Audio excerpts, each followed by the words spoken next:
আসসালামু আলাইকুম। আশা করি সবাই ভালো আছেন। খেরের বোঝা কিভাবে বাঁধতে হয় আজকে আপনাদের দেখাবো। প্রথমে একটা লম্বা দড়ি সোজাসুজি শুইয়ে দিতে হবে।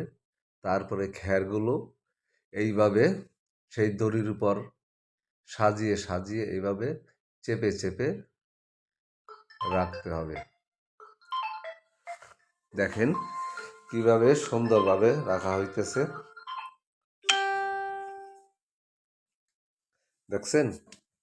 এখন দুইজন মিলে ওই পাশে একজনে টান দিয়ে ধরবে আর দুইজনে এইভাবে পেঁচিয়ে পেঁচিয়ে মানে সোজা ওই পাশে চলে যাবে।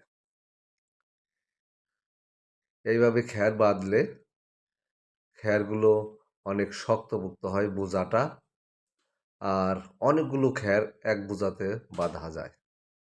একটা ভ্যানের মধ্যে একটা করে নেওয়া যায়। যারা যারা দেখতেছেন এইভাবে খ্যারের বোঝা বাঁধার চেষ্টা করবেন। সত্যি খ্যারের বোঝা এইভাবে বাঁধলে অনেকগুলো খ্যার একটা বোঝাতে আটকানো যায়।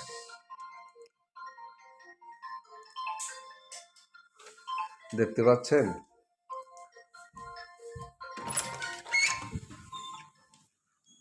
দেখেন খ্যারের বোঝাটা কত বড় হচ্ছে।